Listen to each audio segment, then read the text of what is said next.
Seruan hatiku tak pernah kau lepaskan dari kasihmu. Lewat lembah kelam kau temani aku, rohmu bekerja selalu untuk kebaikanku.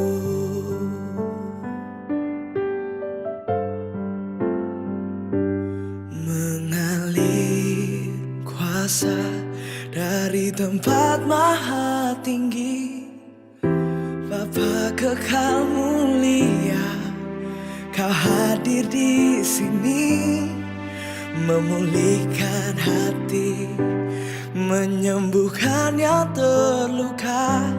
Ku kan tenang bersamamu, Bapa.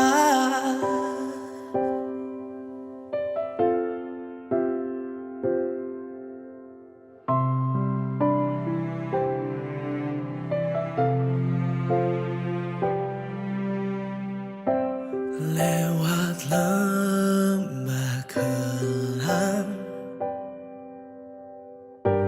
kau temani aku, rohmu bekerja selalu untuk kebaikanku.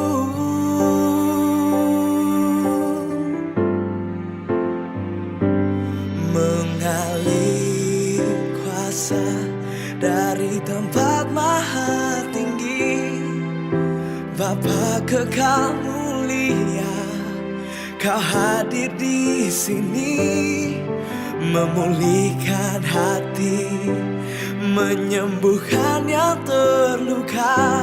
Ku kan tenang bersamamu, Bapa.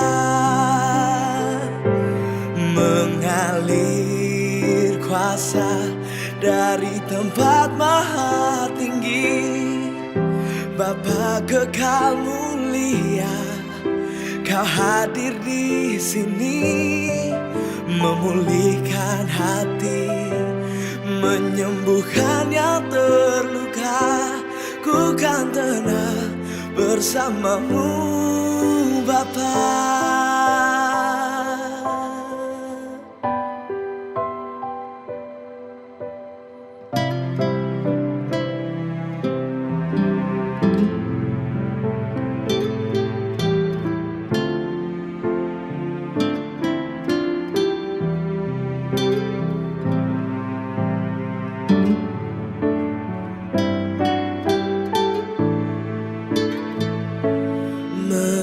Mengalir kuasa dari tempat maha tinggi, Bapa kekal mulia, kau hadir di sini, memulihkan hati, menyembuhkan yang terluka.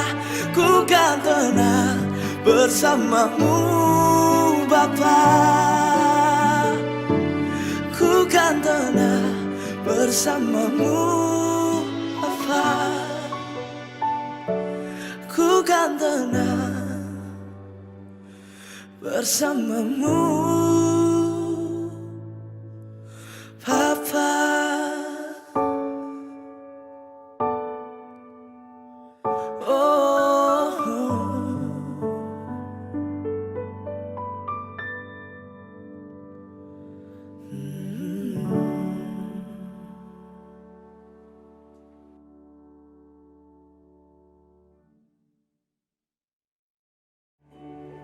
Puji Tuhan, Shalom, selamat malam Bapak Ibu, saudara-saudari sekalian yang setia mengikuti persekutuan doa malam.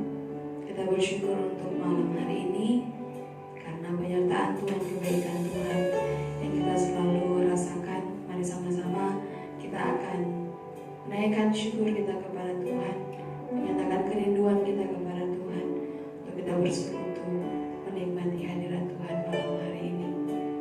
Sama-sama menyanyikan pujian Satu Hal Yang Ku Rindu, berdiam di dalam rumah-Mu.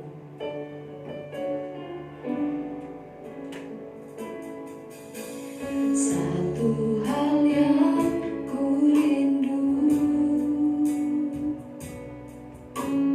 berdiam di dalam rumah-Mu. Satu hal yang ku pinta,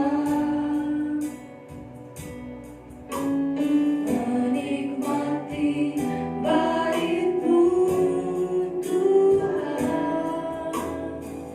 Satu hal yang ku rindu, satu hal yang ku rindu, berdiam di dalam rumah-Mu. Satu hal yang ku pinta, menikmati bait-Mu Tuhan. Lebih baik satu hari di pelataran-Mu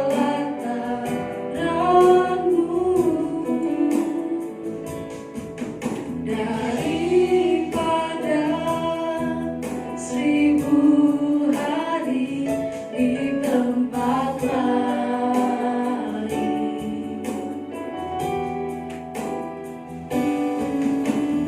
Memuji-Mu, menyembah-Mu, Kau Allah yang hidup, dan menikmati semua kemurahan-Mu.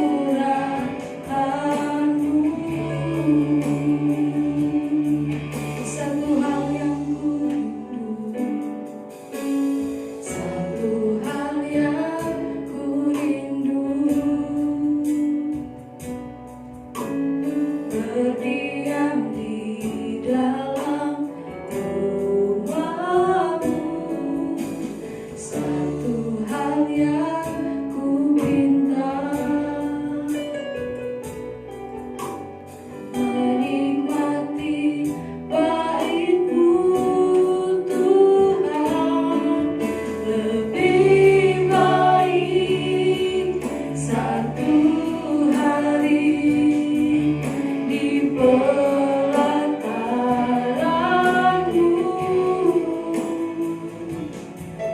daripada 1000 hari di tempat lain.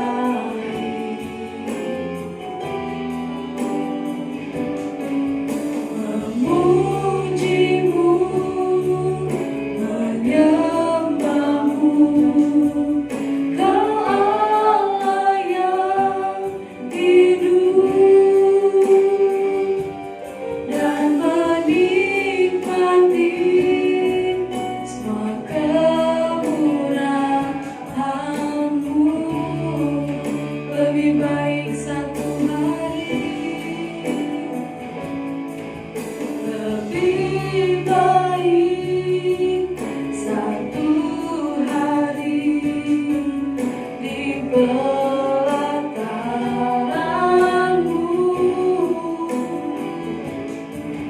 daripada 1000 hari di tempat lain. Kami memuji-Mu, memuji-Mu, menyembah-Mu, Kau Allah yang hidup, dan menikmati semua kemurahan-Mu. Lebih baik, lebih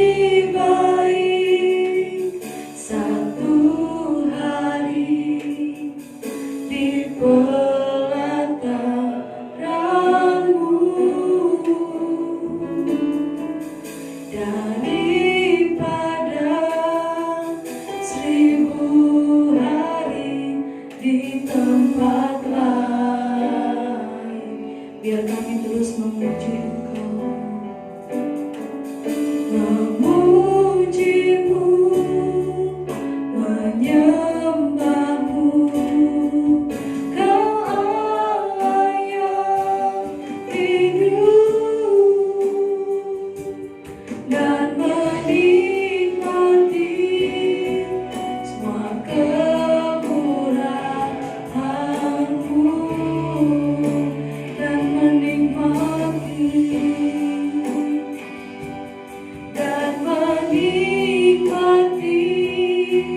semua kemurahan-Mu,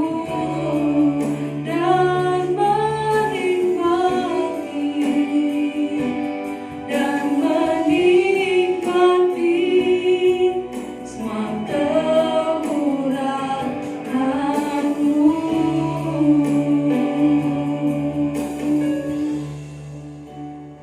Kami bersyukur Tuhan, biar pujian kami ini menjadi satu pernyataan kami Tuhan, bahwa kami senantiasa merindukan untuk kami bersekutu dengan Engkau, dan menikmati Tuhan betapa Engkau mengasihi kami, kemurahan-Mu yang besar di dalam setiap kehidupan kami.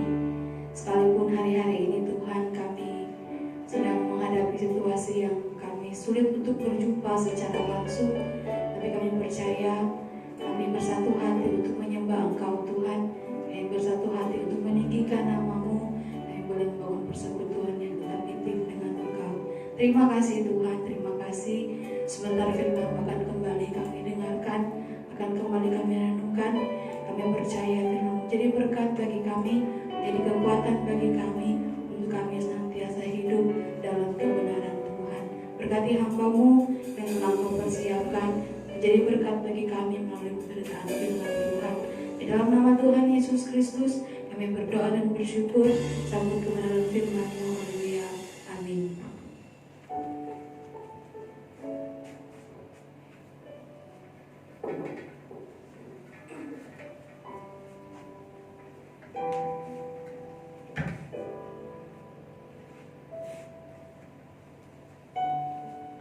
Shalom Bapak Ibu Saudara, kasih ya dalam nama Tuhan. Kita bersyukur buat malam hari ini kita masih ada sebagaimana kita ada semua karena kebaikan Tuhan dalam kehidupan kita.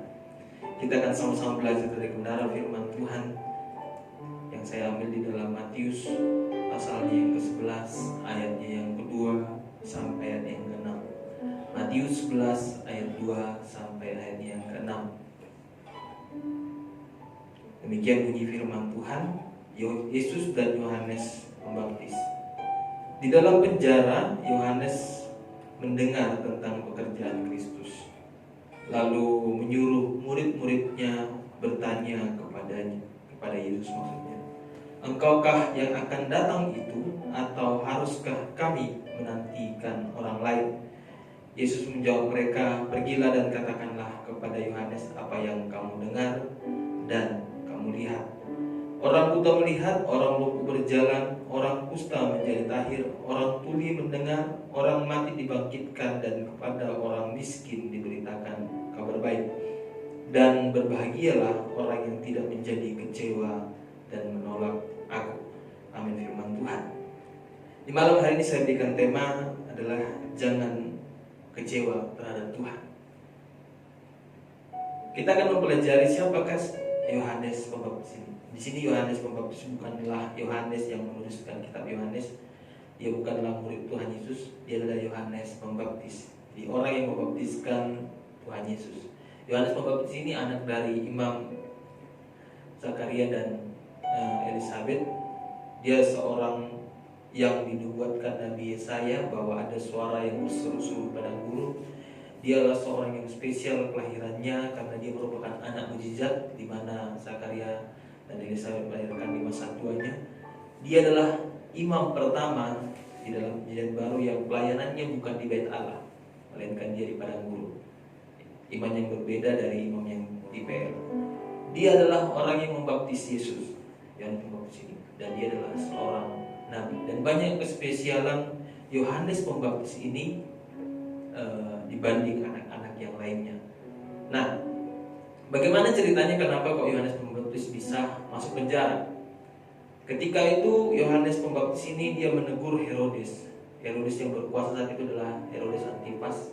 Dia menegur Herodes Antipas karena apa? Karena Herodes Antipas menikahi Herodias yang adalah istri dari saudaranya, yaitu Herodes Filipus, dan Herodes juga merupakan sebenarnya adalah keponakan dari Herodes ini. Akhirnya Yohanes Pembaptis ini menegur Herodes karena Herodias, dan karena Herodes benci kepada Yohanes, akhirnya dia ditangkap dan dimasukkan ke penjara. Nah, ketika Yohanes Pembaptis ada di dalam penjara dan dia mendengar berita tentang Yesus, bahwa Yesus melakukan mukjizat di sana, melakukan mukjizat di sana, dia merasa, kenapa kok Tuhan tidak tolong saya? Kenapa kok Yesus tidak tolong saya? Padahal saya yang butuh pertolongan. Begitu. Lalu dia mengutuslah 2 murid-muridnya kepada Yesus dan mengatakan, engkaukah Mesias yang kami tunggu, ataukah kami menantikan yang lain? Nah, kita mempelajari 2 hal di sini. Jawaban Yesus kepada murid-muridnya sangat mengejutkan. Yesus mengatakan, berbahagialah orang yang tidak menjadi kecewa dan menolak aku. Berarti latar belakang seseorang, mau dia hamba Tuhan, mau dia pelayan Tuhan, mau dia seseorang yang rajin ibadah, mau dia seseorang yang punya kespesialan di hadapan Tuhan, mau dia seorang anak mukjizat, ketika dia di dalam keadaan sulit, maka kelihatanlah bagaimana imannya kepada Tuhan. Ya. Jadi bukan ketika seseorang itu dalam keadaan senang, dalam keadaan biasa-biasa saja, tidak ada masalah, maka kelihatan imannya, bukti imannya. Tetapi ketika dia di dalam keadaan sulitlah, keadaan yang terpuruklah, maka kelihatanlah apakah seseorang benar-benar mengasihi Tuhan ataukah tidak. Yang pertama kita belajar di sini, jangan pernah menyalahkan Tuhan atas apa yang kita alami. Ketahuilah bahwa Tuhan itu lebih paham masa depan kita. Tuhan itu lebih paham kita jadi apa ke depan besok. Tuhan itu lebih paham habis ini kita ngapain, habis ini kita berbuat apa, nanti kita sukses di depan seperti apa, nanti kita sukses itu umur berapa. Ya, Tuhan lebih paham dalam kehidupan kita. Itu sebabnya ketika masalah yang kita alami saat ini, pergumulan kebelut yang kita alami saat ini, jalani saja. Ya. Saya yakin Yohanes Pembaptis pasti dia merasa di dalam penjara, kok Tuhan gak tolong saya. Ya. Ini pencobaan yang berat bagi Yohanes Pembaptis. Tapi karena dia mengalami itu dan dia merasa mungkin Tuhan lupa sama dia. Yesus lupa sama saya. Akhirnya dia suruhlah murid-muridnya. Seharusnya Yohanes Pembaptis jalani saja di dalam penjara, karena ada rencana Tuhan yang indah dalam kehidupannya. Sama dengan kita, kemelut yang kita alami hari-hari ini karena pandemi corona ini, yakin dan percayalah bahwa Tuhan sudah menuliskan itu dalam kehidupan kita, bahwa kita akan ada di sini, posisi ini, kalau kita akan mengalami ini, kita akan mengalami kesulitan ini. Jangan kecewa terhadap keadaan yang kita alami saat ini, apalagi sampai kita menyalahkan Tuhan. Itu yang pertama, jangan kecewa kepada Tuhan. Yang kedua, jangan pernah menuntut Tuhan. Yohanes Pembaptis mengatakan, engkaukah yang akan kami tunggu, ataukah kami akan menantikan orang yang lain yang akan menolong dia. Jadi jangan pernah kecewa sama Tuhan. Kita tuntut Tuhan, Tuhan, bukankah saya sudah rajin ibadah selama ini? Sebelum pandemi corona, saya rajin pelayanan Tuhan. Saya rajin memberikan persepuluhan. Saya rajin memberikan persembahan. Saya rajin berpuasa. Saya rajin melakukan ini dan ini. Seolah-olah kita melakukan semua itu karena kebaikan kita di hadapan Tuhan. Seolah kita melakukan semua itu karena kita sedang menyogok Tuhan. Kita berpuasa supaya kita menyogok Tuhan, supaya Tuhan berkati kita. Kita memberikan perpuluhan, memberikan persembahan, kita menyogok Tuhan. Kalau itu menjadi dasar kita, berarti kita salah selama ini. Yang menjadi dasar pemberian kita, yang menjadi dasar setiap pengorbanan kita, apapun yang kita lakukan, karena Dia terlebih dahulu sudah berkorban terhadap kita, karena Tuhan terlebih dahulu sudah mengasihi kita, karena Dia sudah mati bagi kita. Jadi dasar kita adalah melakukan kebaikan, kita melakukan kebaikan bukan karena supaya kita mendapatkan feedback, supaya kita diberkati, bukan. Tapi kita melakukan kebaikan karena kita sudah diberikan kebaikan. Kita sudah diberikan berkat Tuhan. Kita sudah diberikan pekerjaan yang baik. Kita sudah diberikan rumah tangga yang baik. Kita sudah diberikan kesehatan yang baik.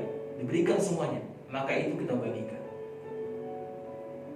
Jadi bukan supaya kita diberkati maka kita memberkati. Memang ada di Alkitab dituliskan orang yang menabur pasti menuai. Tapi bukan itu dasarnya. Dasar pemberian kita karena kita terlebih dahulu sudah diberkati Tuhan. Keselamatan itu lebih besar dari apapun di dunia ini. Bahkan dari dunia ini sekaligus lebih besar keselamatan itu. Itu sudah Tuhan berikan dalam kehidupan kita. Itu sudah menjadi milik kita. Untuk itu kita harus mengasihi Tuhan. Mengasihi yang kelihatan orang lain, mengasihi pekerjaan Tuhan, mengasihi yang lain-lain. Jadi jangan kita menuntut, Tuhan aku sudah begini, sudah begini, sudah begini, sudah begini. Tuhan saatnya Tuhan mengembalikan semua apa yang sudah saya berikan. Bukan. Kalau seperti begitu, maka nanti runtuhlah kekristenan kita yang selama ini kita bangun. Karena kita tidak mengerti apa yang menjadi dasar segala perbuatan baik, segala pelayanan, segala pekerjaan. Sebabnya jadi lucu ketika ada orang yang mengatakan apa yang sudah gereja berikan kepada saya, apa yang sudah pelayanan diberikan kepada saya, mengapa saya harus melayani, mengapa saya harus berbuat baik kepada gereja, mengapa saya harus begini, apa yang sudah gereja lakukan kepada saya sakit gak dibesuk, saya begini-begini. Salah Bapak Ibu Saudara sekalian. Dasar pemberian kita karena Tuhan sudah baik semua. Tuhan kasih kita sehat, Tuhan kasih kita pekerjaan yang baik, Tuhan kasih kita kekuatan, Tuhan kasih kita anugerah keselamatan itu lebih besar dari yang lain. Oleh sebab itu di malam hari ini kita belajar yang kedua bahwa jangan pernah menuntut Tuhan. Di dalam keadaan yang sekarang ini, yang pertama tadi kita nggak boleh menyalahkan keadaan. Ya, sebelum kita menyalahkan keadaan sebenarnya bukan cuma dalam hal pandemi corona ini. Sebelum kita menyalahkan keadaan ada dua hal yang kita perlu pikirkan. Yang pertama, apakah keadaan ini terjadi karena kesalahan saya? Contoh, mungkin sebelum jangan kita kaitkan dengan pandemi corona. Mungkin saya adalah orang yang boros. Ya, suatu saat di kedepannya, ketika saya butuh untuk, misalnya saya tiba-tiba sakit, lalu saya nggak punya uang berobat, lalu saya menyalahkan Tuhan. Apakah itu benar? Karena berarti yang terjadi ke depan itu adalah karena kesalahan saya. Kalau seandainya dari masa muda saya sudah menabung, mungkin ke depannya ketika saya sakit, saya punya uang untuk berobat. Jadi ketika saya sakit ke depannya saya bilang, Tuhan, kenapa Tuhan nggak tolong saya? Saya nggak punya uang untuk berobat.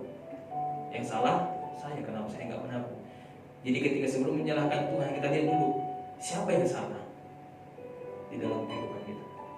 Atau yang kedua, kalau kehidupan kita sudah benar, kita menjalani sudah benar, berarti yang kedua Tuhan sedang menguji iman kita, sama seperti Ayub, sama seperti Paulus di dalam kehidupannya setelah dia bertobat kepada Tuhan, yang sebelumnya dia hidupnya enak, dia bebas merintahkan orang, dia diperintahkan untuk bunuh orang, dia pergi bawa pasukannya membunuh orang Kristen, dia orang yang dihormati, dihargai. Tapi ketika dia ikut Tuhan, menjadi orang Kristen, dia masuk penjara, dia diludahi, dia disiksa, dia disesat, semuanya dia dalami. Jadi jangan berpikir saya sudah berbuat baik, saya sudah begini, maka Tuhan akan berkati. Jangan berpikir demikian. Paulus bisa melakukan itu karena dia menyadari begitu besar karya Tuhan dalam kehidupannya, begitu besar kasih Tuhan dalam kehidupan Paulus yang membuat dia keluar dari kegelapan maju kepada terangnya Tuhan. Makanya dia berbuat sampai segitunya di dalam Tuhan, sama dengan kita. Jadi jangan menyalahkan Tuhan dengan keadaan yang kita alami saat ini. Tuhan tidak salah. Ya, kalaupun ada yang salah, berarti yang salah kita. Tuhan tidak pernah salah. Jadi dengan keadaan yang kita alami saat ini, mari kita sadari bahwa Tuhan sedang mengerjakan sesuatu yang indah bagi kita ke depannya. Mungkin setelah pandemi ini pasti ada sesuatu yang indah yang Tuhan kerjakan bagi kita. Pasti ada sesuatu yang tidak kita mengerti, yang belum kita mengerti saat ini, yang Tuhan kerjakan sama kita. Yang penting jangan salahkan Tuhan. Seburuk apapun keadaan kita, sesakit apapun kita saat ini, semenderita apapun yang kita alami saat ini, mungkin kita utang gak bisa bayar, mungkin kita pekerjaan sudah gak ada, mungkin kita sudah kena PHK, mungkin kita sudah gak bisa bayar gaji karyawan atau apapun itu. Seburuk apapun, jangan pernah kecewa terhadap Tuhan. Yakinilah, meskipun sulit, yakinilah bahwa Tuhan tetap baik bagi kita. Jangan pernah menuntut Tuhan. Jangan kita menganggap bahwa segala perbuatan baik kita selama ini menjadi alat bagi kita untuk mempersalahkan Tuhan, alat bagi kita untuk mempersalahkan pelayanan, alat bagi kita untuk menuntut pelayanan, menuntut pekerjaan Tuhan. Saya selama ini sudah begini, saya sudah melakukan ini. Apa yang dilakukan gereja sama saya? Apa yang dilakukan ini sama saya? Bukan. Semua perbuatan baik, sekali lagi, menurut dalam firman Tuhan, semua perbuatan baik kita, semua persembahan, perpuluhan, apapun yang kita berikan untuk Tuhan maupun untuk orang lain, dasarnya karena Tuhan terlebih dahulu sudah mengasihi kita. Jadi jangan jadikan itu menjadi alat. Nah, bagaimana supaya kita tetap bisa tidak menolak Tuhan? Bagaimana supaya kita tidak kecewa kepada Tuhan? Hanya satu kuncinya, hanya dengan kita selalu bersekutu dengan Tuhan. Ketika kita selalu bersekutu dengan Tuhan, maka hidup kita dipimpin oleh Tuhan, maka hidup kita dipimpin oleh Roh Tuhan. Itu sebabnya di dalam Galatia dikatakan ketika hidup seseorang dipimpin oleh Roh Kudus, maka dia akan berjalan sesuai dengan buah-buah Roh yang ditimbulkan atau yang menjadi efek dari Roh Kudus itu. Hanya itu, hanya bersekutu dengan Tuhan. Ya. Jadi ketika masalah itu datang bertubi-tubi dalam kehidupan kita, ketika kita sudah tidak tahu lagi mau ambil jalan yang mana, datang kepada Tuhan, berdoa kepada Tuhan. Tuhan akan memberikan kekuatan. Puji nama Tuhan. Demikianlah firman Tuhan di malam hari ini.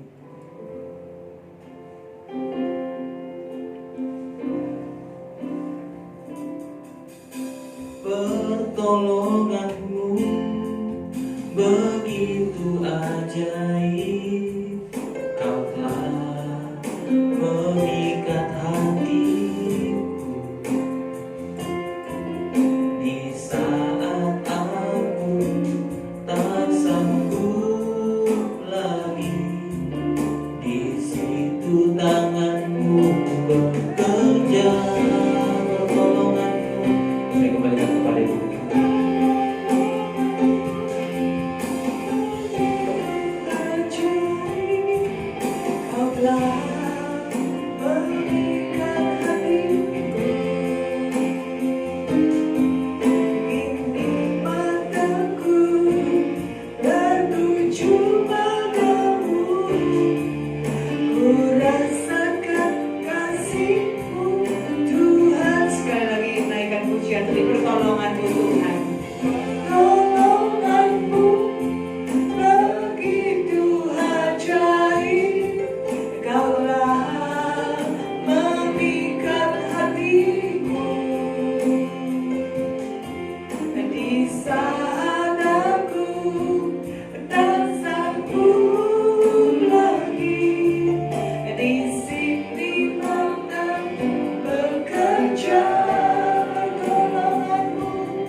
bersyukur ya Bapa. Dalam situasi-situasi yang seperti ini Tuhan, sekalipun kami diperhadapkan kepada tantangan-tantangan, bahkan kami tidak bisa berpikir untuk hal-hal ke depan Tuhan. Tapi kami tahu bahwa Engkau Allah yang tidak pernah tinggalkan kami.